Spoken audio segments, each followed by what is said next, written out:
अच्छा, इन्वेस्टमेंट केवल पैसों का नहीं होता है, इन्वेस्टमेंट होता है आपके रिश्तों में।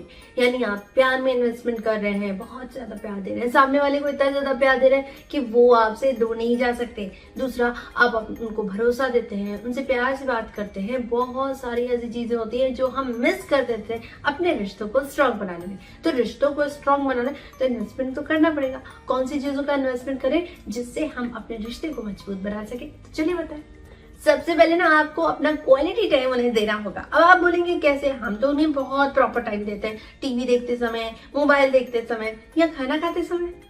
नहीं, ये टाइम नहीं हुआ। आपको इन्वेस्टमेंट करना है तो प्रॉपर इन्वेस्टमेंट कीजिए, सही जगह कीजिए। जैसे पैसों का इन्वेस्टमेंट सोच समझ के करते हैं ना, वैसे उनकी बातें भी सोच समझ के सुनिए, उनकी बातों को ध्यान दीजिए। जब आप उनकी बातों को ध्यान देंगे ना, बस उन्हें अच्छा लगेगा और वो भी आपकी बातों को ध्यान दे पाएंगे। लेकिन अगर आप उनकी बातों को ध्यान ही नहीं देते, बस वहीं रिश्ते टूटते चले जाते, क्योंकि आप उनकी बातों को ध्यान से या सीरियस होकर नहीं सुनते।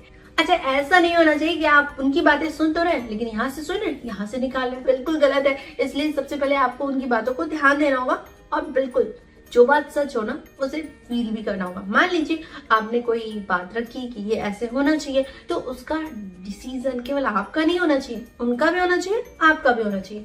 आप दोनों मत रखिए। अगर उनका डिसीजन सही है ना, जो वो बोल रहे हैं वो सही है ना, तो ठीक है, उनका मान लीजिए। लेकिन अगर आपका सही है तो आप अपना पक्ष रखिए। लेकिन हमेशा उनकी बात मानते रहे, वो गलत है। अगर हमेशा अपनी बात मानते रहे, वो गलत है। तो अगर मजबूती चाहिए ना रिश्तों में, तो दोनों की बातें चलनी चाहिए, कभी उनकी कभी अपनी। अच्छा, नाराजगी होती है तो आप बहुत दिन लगा देते हैं, आपको लगता है मैं गुस्सा हो जाऊंगी तो उन पे फर्क पड़ेगा, लेकिन उनको उस चीज की आदत हो जाएगी।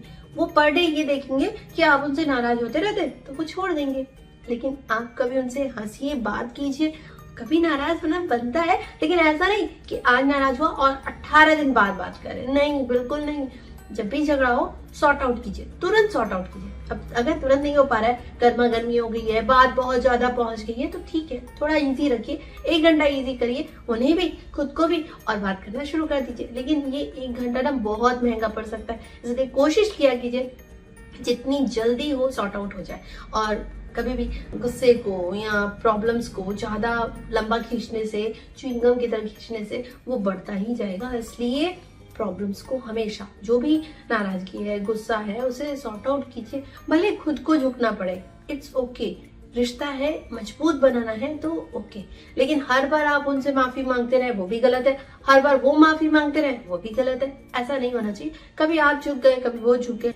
अच्छा, अक्सर ना कपल्स में पैसों को लेन देन के भी बहुत झगड़े होते हैं, वो बहुत गलत हो जाता है। यार, आप रिश्तों को जी रहे हैं, रिश्तों को जीना बहुत इंपॉर्टेंट होता है, पैसों से भी इंपॉर्टेंट होता है। तो अपने पैसों को साइड कीजिए, रिश्तों को आने दीजिए, यानी कि अपने रिश्तों को स्पेस दीजिए। अगर कुछ बात चल रही है पैसों से रिलेटेड, तो उसे अलग से सॉर्ट आउट करने की कोशिश कीजिए। रिश्तों में इसे गंभीरता से लेने की जरूरत नहीं है।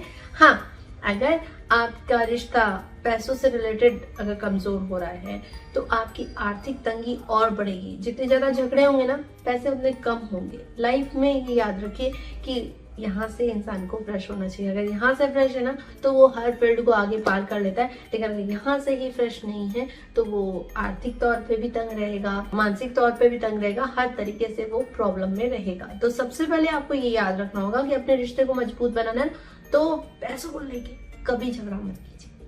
अच्छा, दोनों में से अगर एक जनी भी ना बहुत ज्यादा डिपेंडेंट है ना, तो वो गलत हो जाता है। आपको पूरी तरह से अपने हस्बैंड पे या अपने वाइफ पे डिपेंडेंट नहीं होना चाहिए। अगर घर के काम आपको नहीं आते तो आप घर के काम सीखिए। अगर आपको बाहर के काम नहीं आते तो आप बाहर के काम सीखिए। यानी जिसको जो नहीं आता ना, उसे आना चाहिए, थोड़ा बहुत ही सही आना चाहिए। इससे आप एक दूसरे को सपोर्ट कर पाएंगे और लाइफ को इजी बना पाएंगे।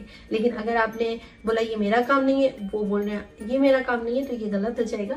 ये गाड़ी के 2 पहिए हैं, तो साथ चलना है, तो एक दूसरे की हेल्प करनी है किसी भी तौर पे।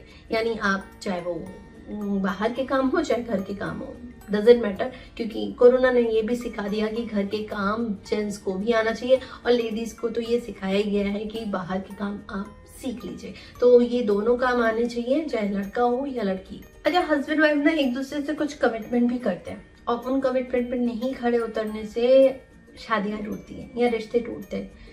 तो सबसे पहले वो कमिटमेंट देखिए, समझिए कि क्या मैंने जो कमिटमेंट दिया था उस पर मैं क्यों नहीं खरा क्यों नहीं उतर रही। जो भी है आपको ध्यान देना होगा। अपने रिश्तों को मजबूत बनाना है तो पहले तो अपने कमिटमेंट को ध्यान दीजिए। जो कमिटमेंट किए थे या शादी के बाद क्या क्या करेंगे क्या नहीं करेंगे वो डिसाइड किया था, वो मिलके डिस्कस फिर से कीजिए। हो सकता है जो कमिटमेंट उस समय जोश में ले लिया था वो अब नहीं कर पा रहे, उसे फॉलो नहीं कर पा रहे, तो भी उससे डिस्कस कीजिए। इससे आपकी लाइफ इजी हो पाएगी और आप अपने कमिटमेंट पे खरे उतर पाएंगे।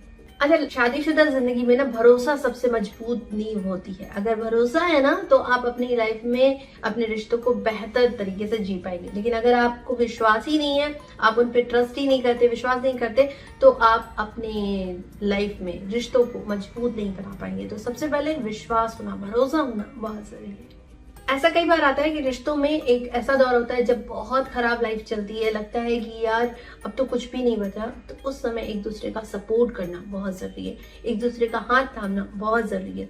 मंजिलें तो मिल ही जाएंगी अगर साथ मिला तो इस चीज को याद रखिए और अपनी लाइफ को बेहतर बनाइए। तो जाते जाते मैं बस इतना ही बोलना चाहूंगी ना कि आप किसी तीसरे पर्सन को अपनी लाइफ में एंट्री मत दीजिए। जहां आपने तीसरे पर्सन को एंट्री दी ना, या उनको डाउट हुआ, उनके लिए फील हुआ ना, तो उस फीलिंग को प्लीज और प्लीज तुरंत क्लियर कीजिए और तीसरे बंदे को कभी मत आने दीजिए। अपनी लाइफ को बेहतर बनाना है, अपने रिश्ते में मजबूती लानी है ना, तो बस इन चीजों को फॉलो कीजिए ताकि आप अपनी लाइफ में बेहतर लाइफ जी सके, अपने पार्टनर के साथ एक हैप्पी लाइफ जी सके। तो मैं पूर्वी अब आपसे मिलूंगी नेक्स्ट वीडियो में। जाते जाते लाइक शेयर सब्सक्राइब करना ना भूलें। कमेंट सेक्शन में जरूर बताएं मेरी वीडियोस के बारे में और जो आप जानना चाहें। बेल आइकन को प्रेस करना ना भूलें ताकि आप मेरे इस तरह वीडियो देख सकें। तब तक के लिए टाटा बाय बाय।